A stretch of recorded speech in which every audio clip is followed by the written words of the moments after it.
Hello, everybody. Thank you for joining us today. My name is Eric Clay. I'm the Chief Marketing Officer at Flare and the co-lead of Threat Intelligence Research. I was just telling Kevin here how wonderful it is when you're trying to troubleshoot an annoying bug and you have real-time feedback. You can be like, "Hi, has this been fixed?" versus having to test something for 20 minutes. But Kevin is the CEO of SecureIdeas, and we're super excited to have him on our webinar today. Kevin, do you want to do a brief introduction of yourself and then of SecureIdeas? Yeah, sure. I always hate doing introductions because, like, hi, I'm Kevin.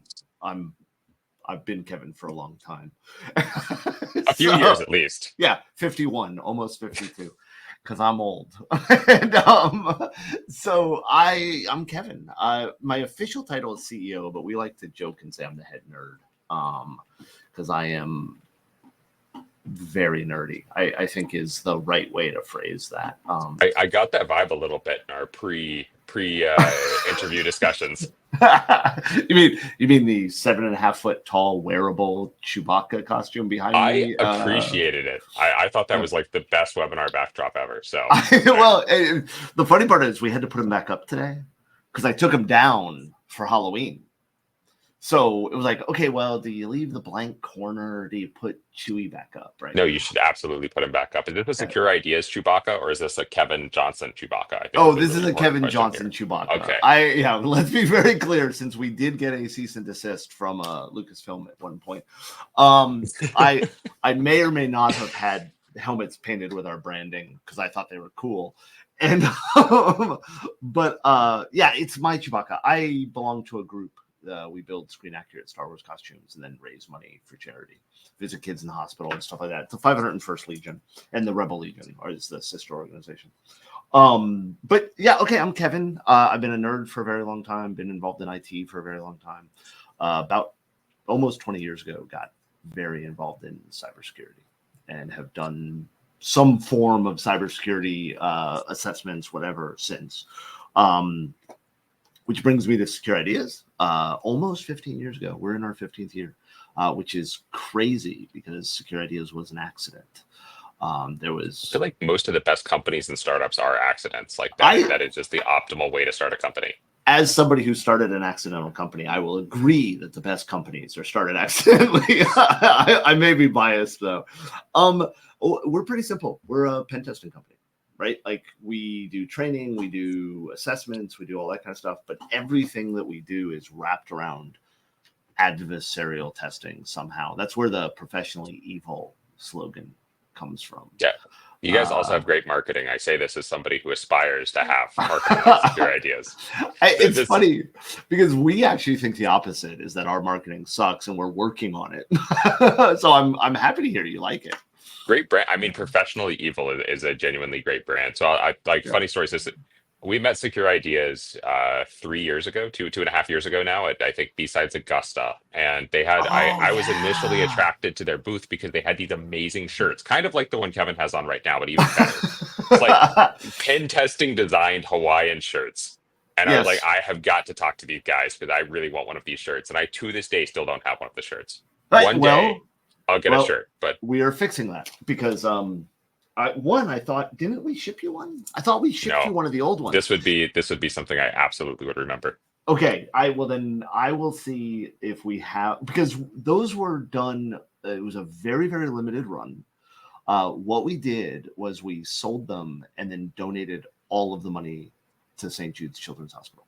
Like it was donate money. And it was mainly, I would like to say it's because out of the goodness of our hearts, we wanted to donate money. No, I wanted a Hawaiian shirt that said Professional Evil on it. And like bluntly, I wanted a cool Professional Evil Hawaiian shirt. And it was like, okay, how do we do this? What do we do? We can donate money. This is great. So we did that. We did the run. I literally was in a meeting not half an hour before we got on this webinar discussing the next run. We are setting it up. We're hoping to have it announced in January. We found the producer of the shirts because the people who made the shirts before, they don't exist anymore. And the company closed. So we had to find, and you don't want like that. There's a lot of, when you start looking at how to make custom Hawaiian shirts, there's a lot of scam companies out there or really cruddy shirts. Yeah. And we want something high quality and nice. And so we will be doing the same thing next year. We will announce them, we'll put them online, and the revenue from it will go to a charity. I don't know what charity it'll be. It might be St. Jude again, might be Make-A-Wish. But yeah, so we do those. So yeah, we're a pen testing company. We're pretty well known relatively. I wrote the web pen testing curriculum for SANS Institute. Also wrote their mobile security curriculum. And so we've been known for application testing, API testing, stuff like that. We now we do a lot of work with anti-siphon with our training stuff. And all of our training stuff is done pay what you can, right? Like up to and including free. Like we want people to be trained. We believe in the sharing of knowledge. It's actually one of the reasons why we like Flare. And I would say this if you weren't on the webcast, but you all seem to embrace the same model of we want to share information. We want people to know how to do things and what it is, because if you don't share the knowledge, you're just a jerk. So Yeah, I think it helps to solve. It certainly doesn't solve, but sharing knowledge helps to solve one of the biggest problems in cybersecurity today. And I'm curious if you agree with this, but my kind of perspective is right when you're talking about an organization, and we're already veering way off the kind of like list of questions I gave Kevin at the beginning. So yes, we are. I'm warning you in advance. So I'm full of tangents.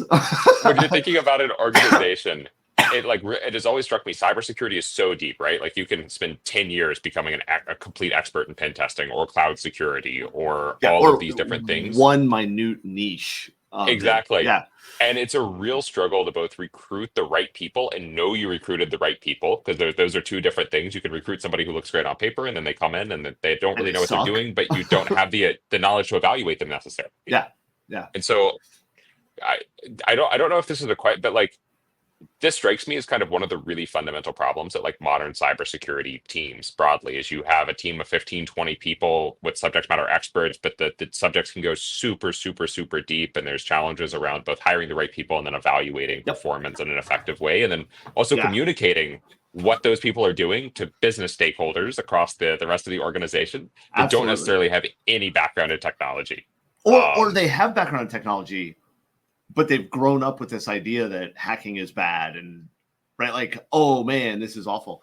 And one of the things that we've seen is okay, somebody's great, they're an expert, they are amazing at what they do, and then they stagnate, right? Because I can be an amazing expert at web apps today, and then next week when that new technology comes out or that new system comes out, did I keep up? Did I, right? So I bluntly, I think that SecureIdeas hires oddly for most organizations. We tend to not hire people who know pen testing. Really? Now that is completely unexpected. Yeah, we prefer to hire people that have some background in IT or some technology or what have you. And then teach them how to hack, because bluntly, I say this all the time, and people are like, oh, you don't mean that. I know, I totally mean it. My job is not to hack you. Hacking is how I accomplish my job.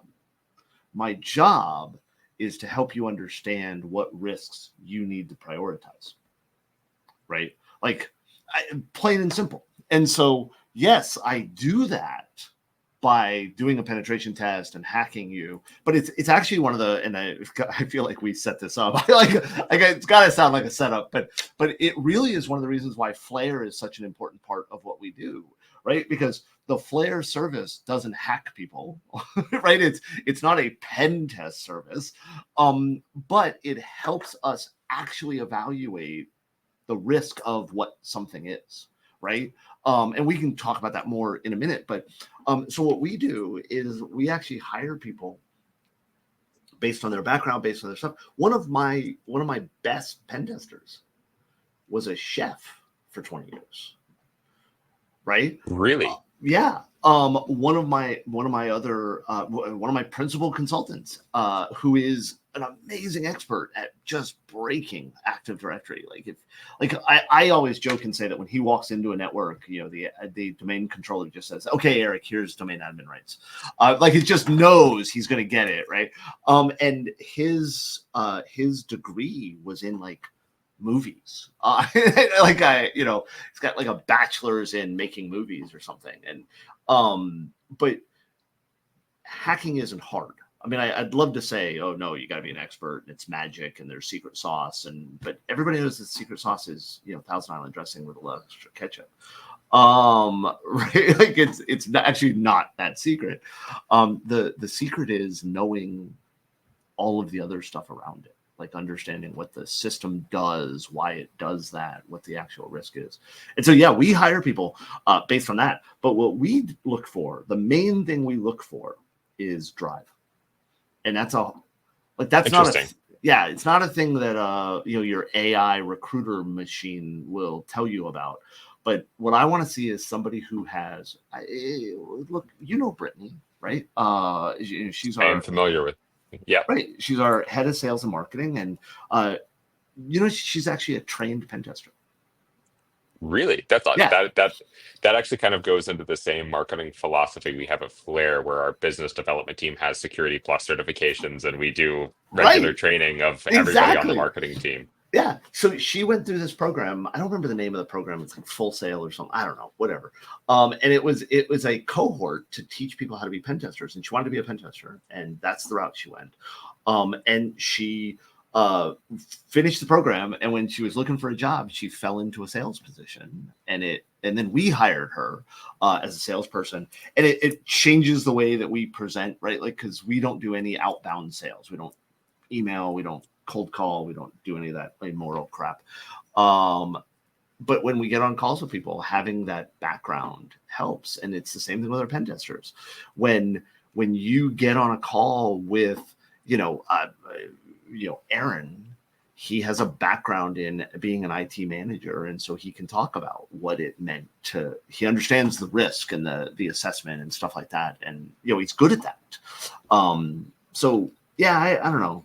We want to see, what did your GitHub look like? What did what projects did you do as a hobby? What did you write? Like, so, using Aaron and Brittany as the two examples, just to pick two of the 31 people that are on staff, right?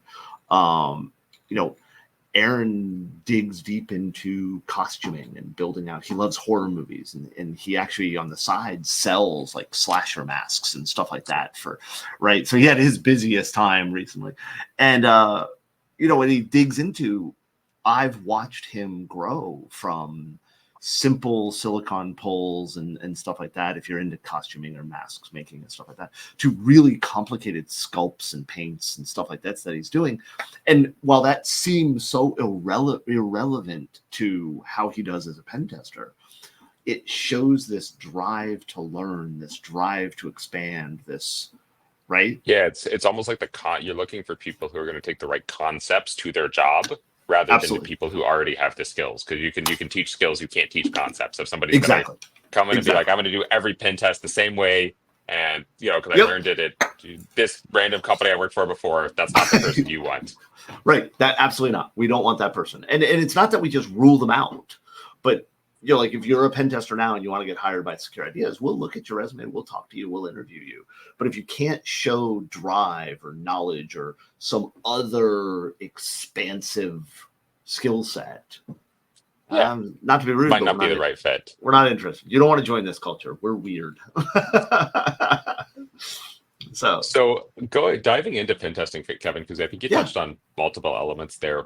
What do you think? I'm sure you've seen pen tests that you were like, wow, that probably should have been done differently, whether from external companies or when you come in after a company. What do you think makes for a really great pen test? What makes for a bad one, and what's the kind of difference there? Okay, well, let's start with bad. Okay. Those are always the most fun stories anyway. Oh, they are, right? Yeah. Right off the bat, let's not discuss the pen test puppy mill crap where they take some tool like Horizon 3 and run it and then call it a pen test. And no, I'm not screw those hippies. And we're not that's not what we're talking about, right?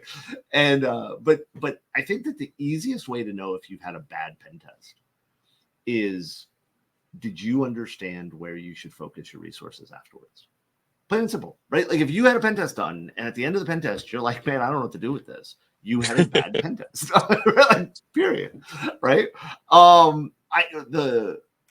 We see them all the time. Like one of the things we do quite often, and I feel like this is a sales pitch, but because we don't sell this service, it's just something we do.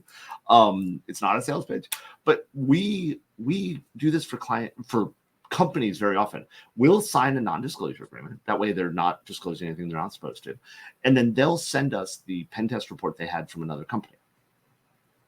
And then we'll go through it with them and provide them questions to go back and ask that company so they actually get benefit from the test, right? Because they got this report, they looked at the report and they're like, I don't know where to take this. And I'll give you an example without naming anybody, because I'm not that rude. Well, I am that rude, but I won't be that rude on your webinar. And okay, that's fair. yeah. And so we're out in San Diego, which is my favorite city in the United States. San Diego is an amazing city. It is. Beautiful, great climate, great food. Oh, it's amazing. I will tell you, though, that my favorite city in North America is Vancouver. But it's the same. It's great food, great, when it's not snowing, it's great climate. And but I grew up in Florida. Snow is just a deal breaker for me. Frozen stuff falling from the sky. Nobody should live there. And so you hate Montreal. Yes, I don't actually hate Montreal, but I hate snow. Snow is great to visit. Well, I was there last winter, I think it was, and it dropped to -45 Fahrenheit. And I that's was not a sitting real there, number. It is a real number. As it turns out, -40 is actually the point at which Fahrenheit and Celsius converge, and they're the same. And I don't know why I remember that, but I do. I remember that for a very particular reason. But I remember walking through the streets at -40 going like, why did people in like the 19th century, when they didn't have central heating, like choose to live here? Like, yes. But I will say that as a Floridian, I also asked the same question of people who ate gator tail for the first time, who looked at an alligator and said, "Ooh, I want to taste that." Total tangent. So I'm in San Diego. We're at the B-Sides San Diego. I keynoted it last year or this year or whatever it was, and had somebody come up to our booth, and the guy was talking to us, and he's like, "Oh, you do pen testing? I'd love to work with you, but we already have a pen test comp." Well, okay, cool, it's fine. And he goes, "Yeah, but I'm not really happy with it. I don't understand the report." And I'm like, "What do you mean you don't understand the report?" So we did this, and we got on a call with them, and they signed the NDA. They sent us over the report, and oh my gosh, it was awful. And we basically gave them, okay, like here's a finding, and here's why this finding is potentially a risk, but there's not enough information here. So we were able to give them questions to then go back to the pen test company. And I want to just say that it was probably just a mistake. I can't believe this would be this company's regular output. It was their regular output. Like, I'll be nice. And so they were able to go back, and this is something everybody should be willing to do, is to go and question why a finding is there. Not just, hey, why, what does that finding mean? But why did you, as a pen tester, why did you make that a high? Or why did you think that was important enough to report on? And what is the actual risk to me? Not the risk some scanner says it is, right? But what, for me, in my business processes, why is this bad? That's actually, again, not to toot Flair's horn, but this is actually why your data is so good, is because it helps us really understand what vectors attackers are really using. Yeah, so let's dig into that a little bit. I'd love to get your thoughts on kind of before you discovered Flare, before the whole world changed for the better for you and SecureIdeas. The sun rose, the clouds cleared, I know, the birds were singing. Before everything improved, how did you guys leverage threat intel data before, or did you, for your pen tests and red teaming assessments, these types of things? And then how did it kind of change after getting Flare? And then and then we'll kind of dive into specific use cases. How do you take dark web, threat intel, cybercrime data, and then leverage it in a pen test report across a bunch of different data elements? But we'll get into that after. Yeah, no problem. I do want to answer the other question though, real quick. How do you know you got a good pen test? Oh yeah, please. Yeah, it says SecureIdeas on the title page. But no, actually, it's the opposite of what I said was a bad one. When you got the report, do you know where you need to focus your resources? If you do, you got a good report. Right? That's what you got to look for. And there are really good companies. If you go to our website, we actually list the 7 companies we recommend that are not us. That's an So interesting. That is an interesting marketing strategy. That's it's great. so it is a marketing strategy, but more of it is a let's get people getting good pen tests. I'd love them to pay me because I'm greedy, but if they don't pay me, I still want them to get good results. So we point them at the and we came. I don't know why 7 was the number we came up with, but 7. And I'm who wrote the article, so you'd think I'd remember why 7. So what did we do before Flare? It was awful. It was bleak. It was depressing. It's like a desert. It's like Children of Men. Have you seen Children of Men? I have not, but I've heard the reference, and I think I know, and it's awful. It's wonderful. It's great. One of the greatest movies ever made. But okay, anyway, Children continue. of Men. Okay, well, if you want a good documentary, watch Class Action Park. It's an amazing documentary of an amusement park that was dangerous. Like it, and every time you watch the documentary, as it tells you a story and you think, oh my God, that's the worst possible thing they could do, you then realize there's another hour left in the documentary and it just gets worse. And, it's a theme park that was in like New Jersey. I was struggling to like get meaning out of Class Action Park. I was like, what are these 3 words doing together? And then I was like, no, this makes sense. And it also makes sense that it would be in New Jersey too. Right. It's completely unsurprising. Yeah, it's Action Park. And it was bad. It was awesome. But so what did we do before? We did similar to how we do now, but it took significantly more effort from us to get the data. Right, like I mean, I hate to say it, but really, Flare just made our job easier. We were getting dark web data. I hate the term dark web. I know that we've all lost the battle. It's what we're going to call it, but I always think of it as like people turned out the lights on the website, and I know that's not accurate, but that's what I think. I've taken to using cybercrime ecosystem. Because I feel like that is cybercrime is that like cybercrime ecosystem. You've got like Tor, Onion sites, but then you also have Telegram, Talk, Session. Like it encompasses a bunch of stuff, and they all kind of work together. It's not one for one. I can go with that. See, to me, I would just say crime ecosystem, but because I've always laughed at the idea that cybercrime is different than real crime. Like if you steal something, it's theft, right? Yeah, but if you steal something digitally, it's cybercrime. It's still theft. So we collected data, we worked with partners, other organizations, we shared data, we did all this kind of stuff. And now what we've got, so we still did the same thing, right? Like, okay, simple example. One of the things we do during a pen test is we look to see for leaked credentials. Then we leverage those credentials to try to log in.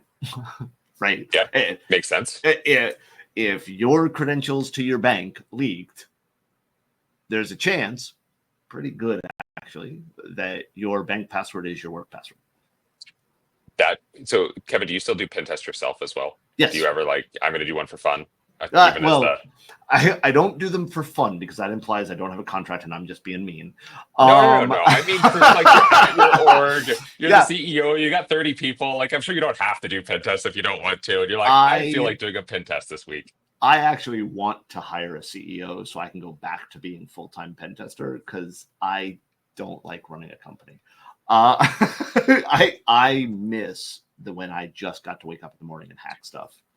So what percentage when you try a leak credential, like what if you had to give like a broad percentage, how often does that work? Like you log into somebody's account, they've reused the same password. That's hard to say a percentage. And the reason is there are different types of leaked credentials.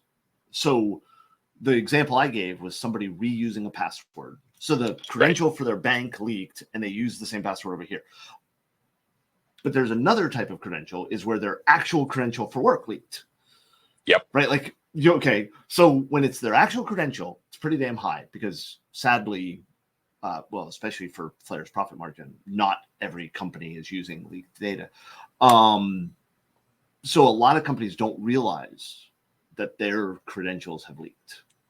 Right. So if it's leaked credentials from the company, that's actually a pretty high percentage. If it's shared passwords, that number's going down. I would say it's probably still somewhere around 30-40% that we grab. And it's a higher number if we just say, did credentials work?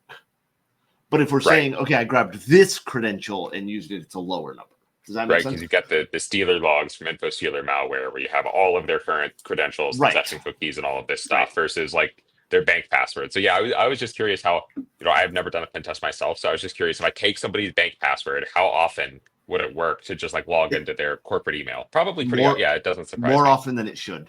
I think is a good way to phrase it. More often than it should. What embarrasses me for them is when it's the security team, the people who should know better.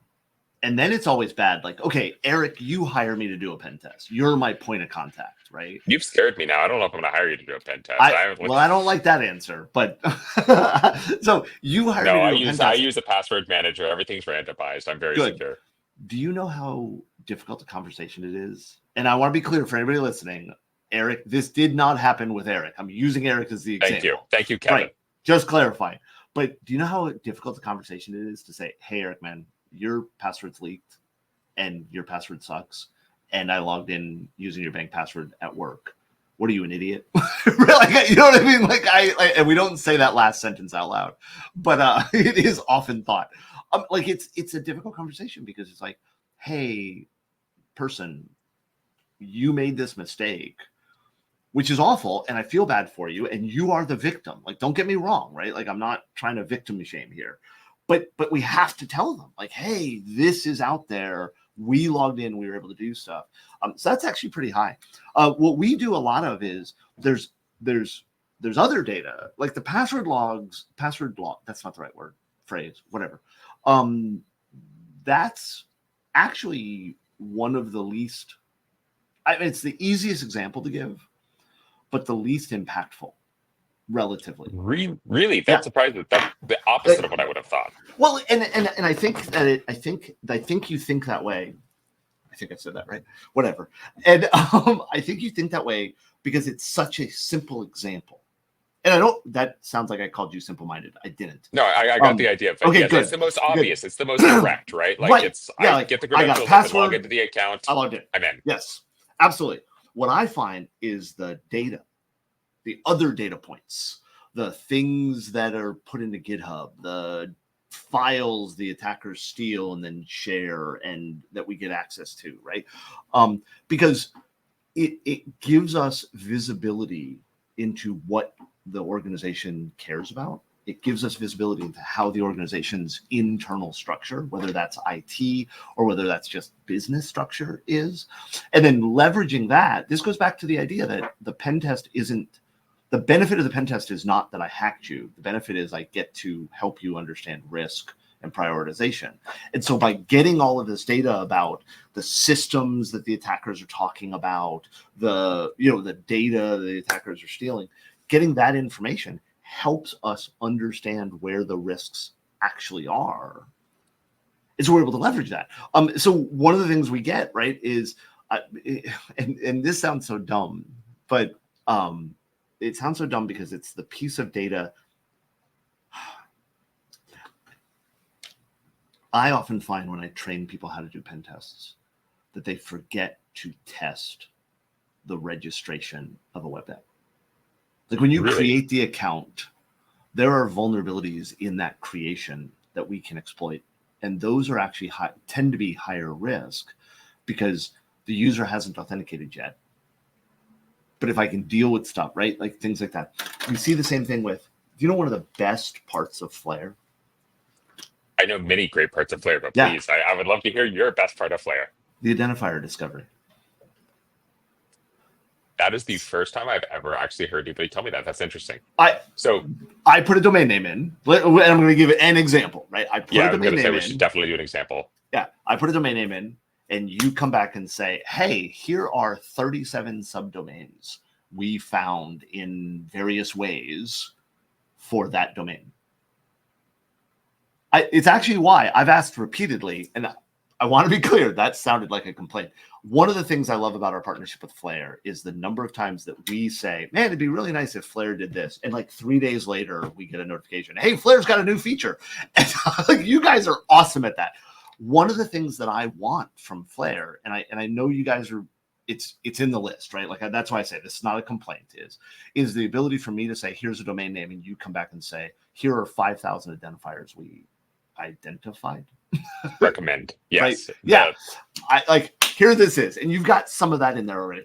But because that actually lets me go back to the client and say to them, look, you asked me to come after this scope, but there's this much out there. This section over here that you did not mention, did you know about it? Right? Now, look, I want to be very clear.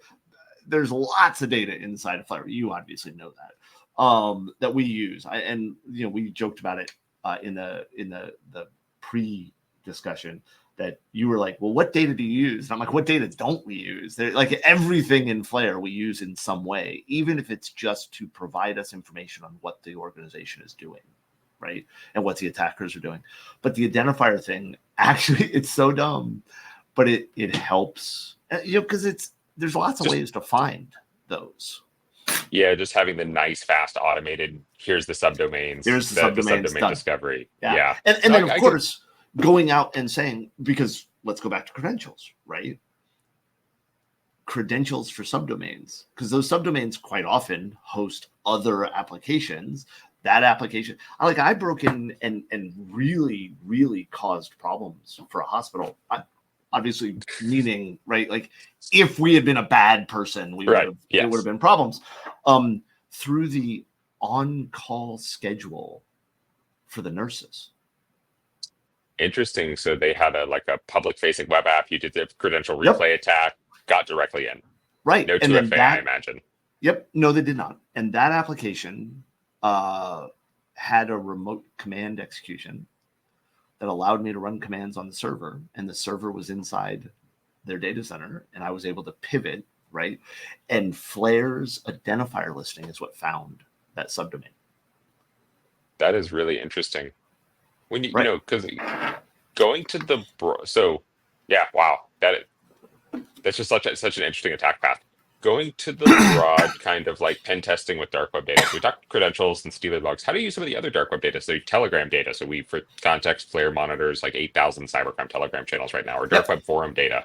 How would you use that in a pen test or red team or in your business more broadly? Well, in a simple answer, I can tell customers that they're being talked about. We had a customer, obviously, for a variety of reasons. I won't say who they are. In this case, I won't even say what industry they're in. But they were under attack by a series of groups, and there was just stuff was happening, right? And we were able to see in the Telegram logs the attackers discussing our client. Oh, interesting. And so our client was like, we don't know what has triggered this. We don't know why this is happening. We don't know where they are going, right? And we were able to provide them conversations between the attackers, not in real time, but close, right? Like you guys were keeping up really well with this one. And our client was able to actually then figure out what had triggered the initial vulnerability and then go fix. Like they were able to focus their efforts then because they were getting hit with stuff. And I hate that I'm being so vague. I'm sorry. You gotta be vague to it's like right. But they were struggling to figure out where the, for lack of a better term, the leak was coming from, right? What was the issue the attackers were going after? Because what they were seeing was the endpoints being encrypted. That makes a lot of sense. So they're getting all these workstations that are getting ransomwared, and they're like, but we don't like. They were focused on email, right? Like the inbound emails coming in. Like it must be a phishing attack. They must be clicking a link. There must be what it turned out to be. And again, I'm trying to be really careful. I hate that part of my job, but but it is a real part of the job. So they had a system that the attackers had compromised, and the attackers, it's like the call is coming from inside the house, but the attackers were actually sitting on the system and then attacking. I really hope you called them and said those exact words. The call is coming from inside. Look, I don't have a really good filter between what my brain thinks and what my mouth says, as TSA knows. As a completely unrelated tangent, I've always been in awe of like people at the CIA and FBI who have access to like a bunch of classified information, and they're having like day-to-day discussions about foreign affairs, and they're like, I know these 50 things, but I can't say it or even allude to it, and I have to pretend I don't. Like, that must require so much mental energy to not just be. You're saying not to be. Not to like give out, because even if you think about like the kind of end state, like I can see it even with you, Kevin, right? Like they know like some crazy information that the average public doesn't know, but they can't even say that their conclusion they've drawn from it at the risk of somebody back tracing and figuring out what the information they derived it from is. Well, so like in this case, I'm talking about a customer that the attacks were actually pretty well published in the news. And so if I gave you the industry they're in, then you would figure, potentially, right? One of the ways we do it, because you're absolutely right, it takes a thought process, because there's the things like did I reveal something that could be tracked back, right? So like I can't even say like the type of app it was or the this or that. And so we have code names for our customers. Code names. Yeah. And that's amazing. So we come up what with is the thematic origin of the code names? Whatever random thought came into the person who is the account manager thought of. So if it was me, it is almost always bad. It's a joke. It's funny to me, which means it's not necessarily funny to anybody else. But so like I will give you an example, and we did not use this code name. And they were not a customer. We did a class for them, but our system requires a code name. Well, we were looking at doing a class for them. I don't know if we ever did. Columbia University. One of my pen testers decided that they should be codenamed Cocaine because they thought that was funny. And I'm like, no, we're not doing that. Like that one, we're not doing. Yeah, you don't want any code names that if the organization hears about it, they're like, what? Wait, why would we be that, right? And so everybody has a code name. And we do it. I mean, we do it across the board, right? See, I just have this image in my head now. Somebody at Columbia University reading a pen test report, and it's like successfully leveraged credential escalation against target cocaine. And like, what? Not a good thing to do. So we do it across the board. Our vendors, our partners have code names, all the way. And so, are you running a cult, Kevin? I feel like there might be a secret internal cult language going on here with the code names. It's funny you say that, because I was just talking to Brittany the other night, and I said we need to start a cult. So you are a partner of ours. Your code name is absolutely Sparks. Okay, I could see it. Flare Sparks. There's right? So that's a very direct one. But if I was coming up with a code name for you, right, I would probably call you MacGyver. MacGyver. You're gonna have to explain the reference.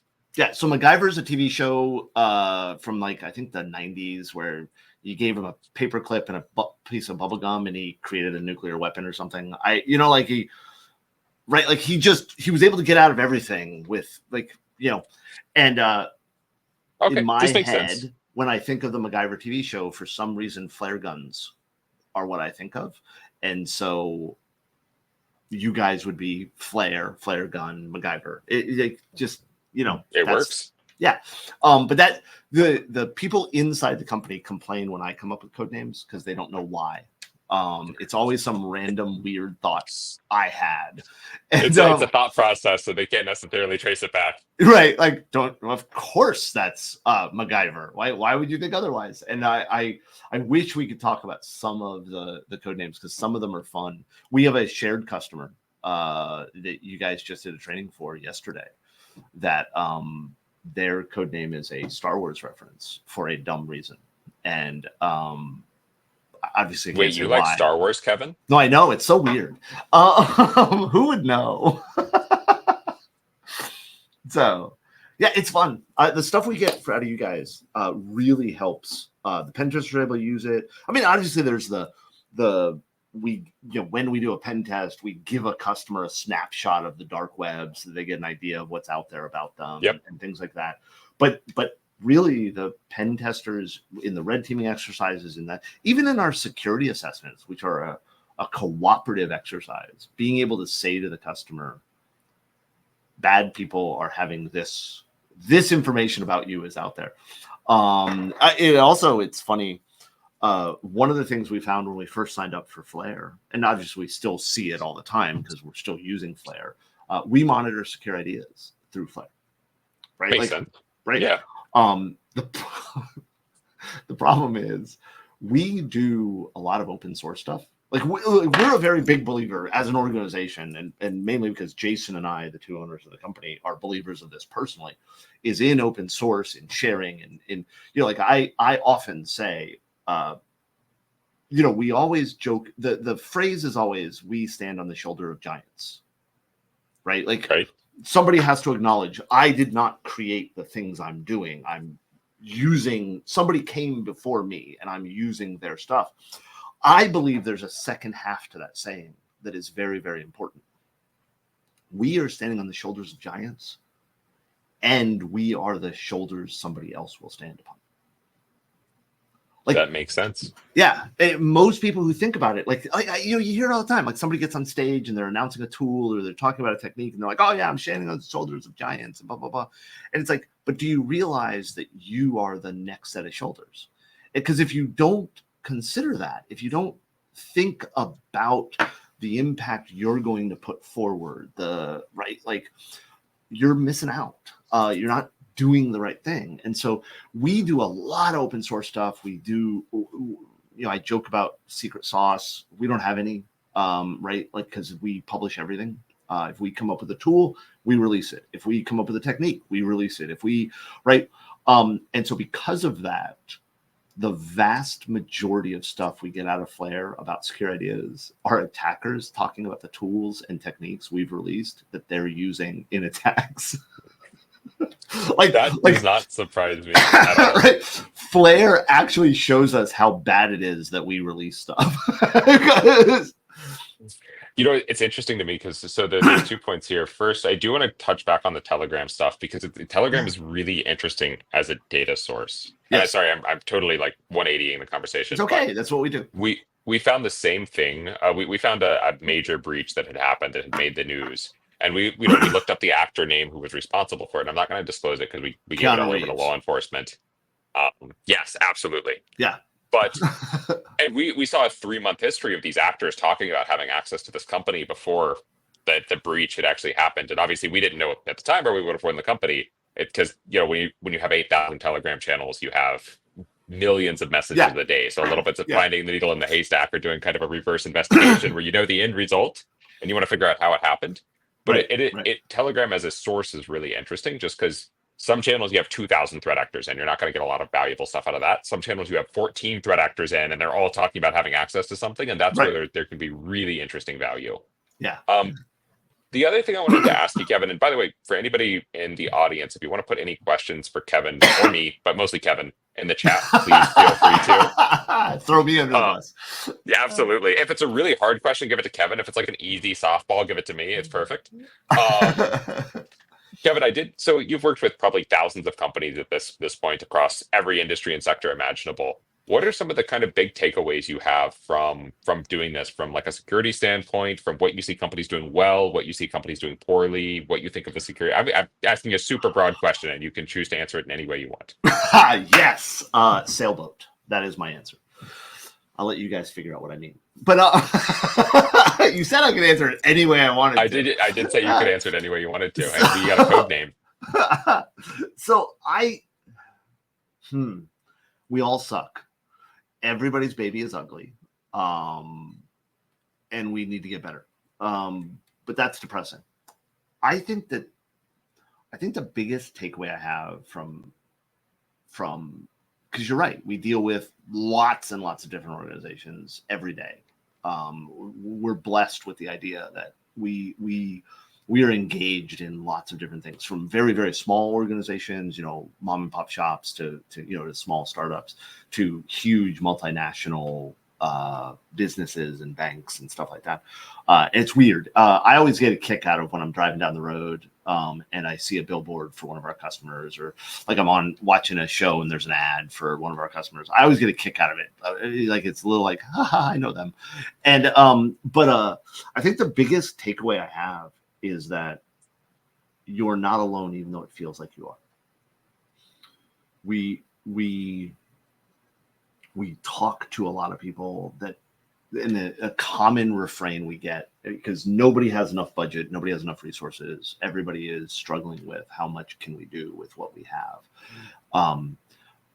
But, and this is inherent in our industry, I think, and it's bad.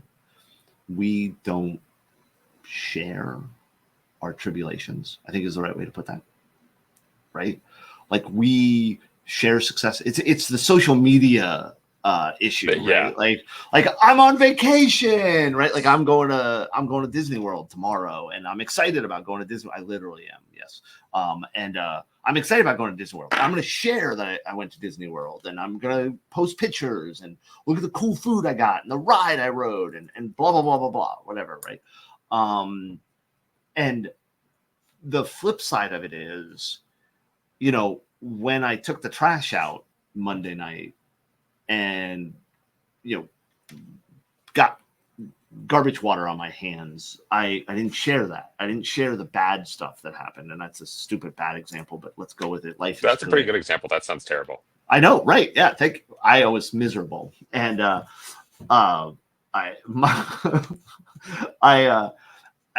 find that we don't share the bad stuff. And because we don't share the bad stuff, we focus on it because it's just ours. It's our problem, our issue, our thing we have to overcome. And it's a struggle. And I find that, God, I'm going to say this is one of the nice things about Flare. Going with Telegram is I can see that it's not just me being talked about. I can see that other people are being talked about. I can see that other people are having the same issues. Their issues are slightly different or unique to them, but we all have similar issues. We all have the same problems going on, and we need to communicate more. We need to focus on that commonality, maybe is the right way to phrase it. But what I get positively out of dealing with all these different customers, and then we share it across our customers, is, like I said, nobody has all the resources they need. Nobody has all the budget they need. And the neat ways they solve the same problem on a shoestring, right? Like, how did company A solve this problem? How did company B solve the problem? Now, can we take parts of both of those and make it work for company C, right? Without sharing intellectual property. Like, obviously we don't, right? But that is one of the things we get to see quite a bit. That's why I like being a consultant. I've done corporate America. I've done. You can steal other people's good ideas. I mean, it makes sense. Exactly. I have no good ideas, and the ideas I have that are good are secure. So I can't tell you about them. And I mean, stealing other people's ideas is just much more efficient to begin with than coming up with one's own anyway. Just call me Einstein. I did the same. I ran a marketing consultancy for a bit, and I did the same thing. I'd go to like one client and be like, "Oh, that's really clever," and then I'd go to another client without telling them about, the one client would be like, "I have this brilliant idea for you." Yeah, and I said Einstein. I meant Edison. For stealing ideas. So, but yeah, no, it is a neat thing. And I get a lot of that out of Flare, right? Is how are people doing things on the bad side, right? I think the big takeaway I've had, because I've talked to a lot of companies myself too, is I kind of imagined before even when I was in security, but I was working mainly with MSPs. I kind of imagined like all the big sophisticated companies, they've got it really figured out. They've got amazing security programs, and it's all very uniform. And then I got into, talking to some of the companies, talking to CISOs, talking to security engineers, and it was like, there's two things that surprised me. First of all, how ununiform it is. Like you'll talk to some companies and like, and they'll be like, oh yeah, we have like 5 threat intel tools, and we have everything piping into a SIM and SOAR, and we're like Yep. really buttoned up. We do 4 pen tests a year. We have a Yep. continuous Yep. red teaming engagement. And you're like, wow, these guys are impressive. Like this is like a genuinely impressive security program. And then you'll talk to another company in the same industry, same size, and they'll be like, oh yeah, like we're constantly acquiring companies and just like integrating their IT stuff, and we have no idea what's going on, and we have no budget, so we just Yeah. like do our best and hope nothing bad happens. And Yeah. it's like, this is very interesting. Yeah. And And the thing I find funny is the first company you mentioned, what I find is they tend to be easier to break into than the second company. really, now, Yeah, a lot why of do you times. think that is? Not across the board. Not across the board. You have to answer now, like why that would be. Oh, it's really simple. When I'm on a scoping call for the sales process, right, and somebody says, "Well, we're really secure. It's going to be hard for you to get in." I budget extra time to write the report because I know they're going to be, a mess. It's this. You ever meet? And I know you have, because I mean you work at Flare, so you have some really really smart engineers. But in your career, you've met people that you looked at and thought, "That's what genius is." Absolutely. Right? Now, when you talk to that person that you thought, wow, that's genius. That is the epitome of a genius. And you talk to them, I guarantee you that they thought they were dumber than most people. They thought the ideas they had were no big deal. They thought, right? The people who think they're a genius are the people who aren't, typically. Right? In a lot of interviews, I ask people to tell me something they failed at, under the idea that if somebody says, and it's like 30% of interviews, somebody will say like, "Oh, I've never failed," and I'm like, "Okay, you're clearly not the right fit here." Nope. You obviously, you either are a liar, in which case I should never work with you, or two, you're so dumb. Do something much more important. Right. You're so dumb you don't know what failure is, or three, you've never actually tried. Right? Like, yeah, you didn't fail because you only ever did something that worked. But what I find is that people who, like, we go into organizations and they'll say, look, I don't know, we think we got some stuff good. We think we got things working, but we really want to assess it, test it. Those are the people that are hard to break into because they're challenging them. The only thing I can come up with is they're challenging themselves. They know that it's a moving target, right? Yep. And so they're like, look, I did what I thought was the right thing to do, but it's a new day. Let's see what happens. Let's see your perspective. So when we talk to the people that they're like, well, we got continuous pen testing, we got 4 pen tests a year, we got SOAR, SIM, and blah, blah, blah, blah. A lot of times they have, I'll give you an example. We were working with one organization and they were that way. They were in banking and they're like, look, we are audited constantly. We're constantly doing pen tests. You're just one of the pen tests we're doing. And And what they wanted us to do is to see if their team that was monitoring could detect things. And they detected nothing. Nothing. They detected nothing. And when we dug into it with them, because we were cooperative exercise, let's figure out what's happening. What it turned out was when they set up the monitoring, they had their primary source of monitoring was right outside the firewall, like ingress. Yeah. Okay. And about a year before we did our test, no exaggeration, about a year, they had switched their primary internet connection from like a DSL provider to a fiber provider. I would make something up, right? And the monitoring team never switched which of the two they were monitoring. And so I'll keep with the DSL example, right? But the DSL connection was now the backup. And so there was keep alive traffic going across it, and the monitoring team never noticed. And it's like, okay, you thought you were doing. You had a whole team that was monitoring something that wasn't even your real environment. Well, wasn't. Yeah. And I mean, obviously they were monitoring other things. I was going to ask you for a great pen testing story, and that is a pretty amazing one. That one was like, because we were trying to get them to trigger, like get them to alert, like, because one of the things we do is what's the threshold, right? So I come in quiet, silent, whatever, and then I come in a little faster, and then I come in a little faster, and then I'm like, screaming and yelling and doing stuff, and they didn't do it. Like, okay, something's going on here, right? Like, how did you not notice this? So I feel way less bad now. Like when I was a teenager and I couldn't figure out why my monitor wouldn't turn on, and it turned out to be unplugged, and I spent like 30 minutes on it. I feel way less And bad about that now because everybody has a story like that. Like, damn it, why did that not work? Why did that not work? well, The number of times, so I travel a lot for my job. The number of times that my key doesn't work in my hotel room, and then I go to the desk and they give me a new key, and I realize that I was at the hotel room number from the previous hotel I was at. it happens to everybody.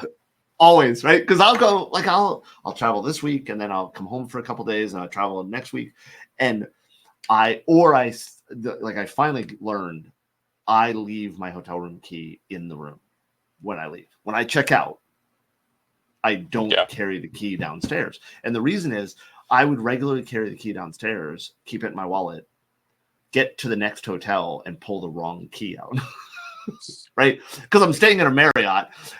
They're all Marriotts. So the key looks the same. The same. Right? Yeah, it makes sense. Yeah. So I would do it all the time. Like, this key doesn't work. And they would be like, this isn't our key. Or what room number did you go to? So yeah, no, it's bad. And in our last So 5 minutes, Kevin, I'd love your opinion on something I've thought for a while, but I'm curious for your kind of like practitioner level experience, the pen tester as a red teamer. yeah. So I think threat intelligence has a terrible reputation because it's been done terribly. Like and I'm being very, very on the nose here. So like most threat Yeah. intelligence I see is either reports that you can't do anything with, or you're talking about like, or there's an ISAC that's talking about an APT group and giving people IOCs for this APT group, and like most of their Yeah. customers are like mid-sized financial institutions or So what you're saying mid-sized is X, threat Y, or Z. intelligence very often doesn't have the intelligence part. Exactly. I Yeah. feel like threat intelligence is very focused on like the top 0.1% of companies that actually have, Microsoft that actually does have to worry about an APT group.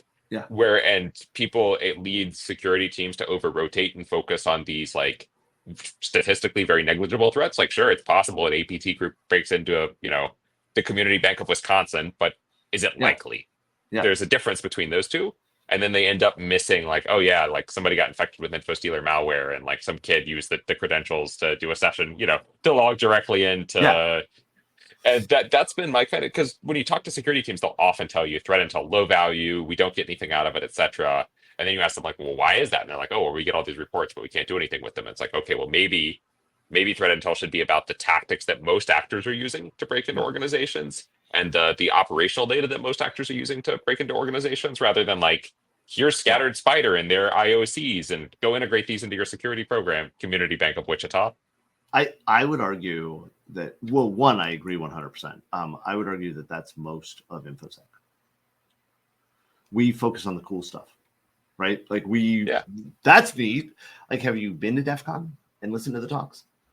How many of the talks are about, and I love the talks. I love presentation, right? Like, don't get me wrong, I'm not, but so much of the new cool stuff is the latest topic, right? And we still have people running Windows 95, right? So yeah, I mean, the number of times I go into organizations and they don't even have an asset list. They don't know what's on their network, right? Yet the number of times I've been asked by customers, what do you think about post-quantum encryption? It's like, have you patched your servers yet? Right? You know what I mean? Like, you're not on the phase yet to be worrying about post quantum encryption. Yeah. Yeah. And I think the same thing is with, right? The same thing is what you're saying with threat intelligence, is that the focus is on the wrong things. And I've said it, and I see that. Can you speak a bit about your usage of Yes, the Flare I was gonna platform? call that question out. Yeah. I feel like I've already answered the question a few times, but in different ways. But the way we use it is to, one, get information that directly drives what the pen testers are attacking. Two, give us what attackers are using, new techniques, new focuses, new things like that.